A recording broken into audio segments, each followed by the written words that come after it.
milliers de harkis, fidèles à la France. Mais cette action humanitaire n'est pas sans arrière-pensée. Elle permet de débuter un vaste travail de recensement. Nommer et ficher les individus facilite aussi leur contrôle.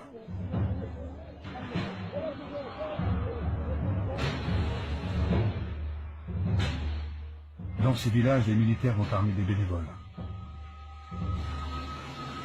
Ce sont les groupes d'autodéfense. Chaque volontaire reçoit un fusil.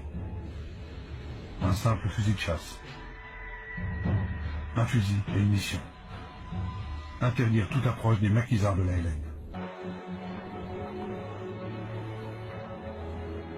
Mais ce village, c'est encore un coin de France. Et comme dans toutes les guerres, l'étendard doit être levé. Fidèles patriotes français pour les uns, traîtres algériens pour les autres. Les hommes de cette armée improbable, et pourtant si fiers, s'engagent sans le savoir vers leur tragique destin.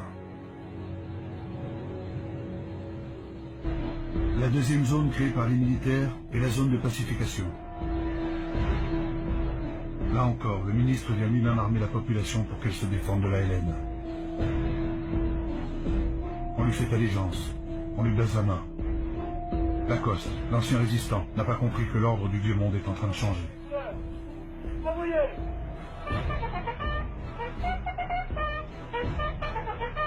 Les Algériens, originaires de Mélouza, rejoignent leur pays. Certains choisissent de s'engager dans les sections de harkis de l'armée française. Là encore, caméras et micros fixent et diffusent les motivations de ces hommes en colère.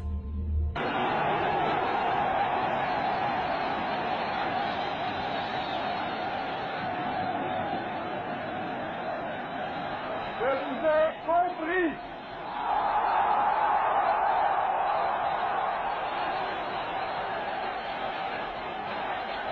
Je sais ce qui s'est passé ici. Je vois ce que vous avez voulu faire. Je vois que la route que vous avez ouverte en Algérie, c'est celle de la rénovation et de la fraternité. Un pas que la France n'a jamais fait en 130 ans de colonisation. Donner aux musulmans les mêmes droits et les mêmes devoirs qu'aux Français.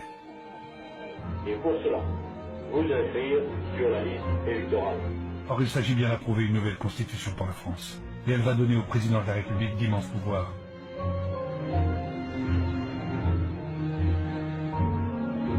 L'évolution, c'est que tous les Algériens musulmans peuvent s'exprimer. La pleine citoyenneté leur est accordée enfin. Et pour la première fois de leur vie, les femmes musulmanes ont le droit de voter.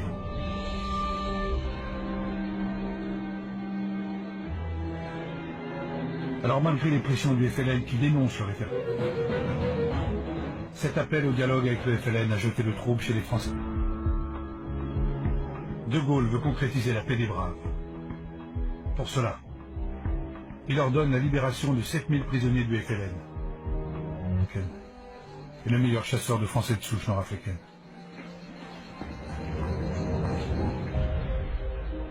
De Gaulle est-il en train de gagner la guerre?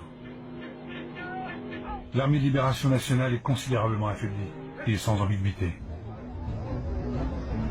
6 millions de votants répondent oui et à peine 16 000 répondent non.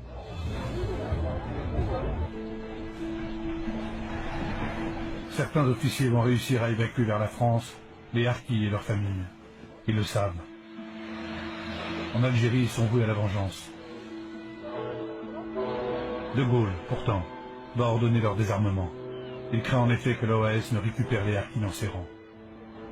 Et c'est un télégramme classé secret, signé par le ministre de l'Algérie qui interrompt les évacuations. Demande à haut-commissaire de rappeler que toute initiative individuelle tendant à installer en métropole des Français musulmans sont strictement interdites. Aviser tout chef SAS et commandant d'unité. Après l'indépendance, des dizaines de milliers de harkis vont être massacrés par le FLN, qui les considère comme des traîtres. C'est l'une des profondes et douloureuses cicatrices de cette guerre qui s'achève.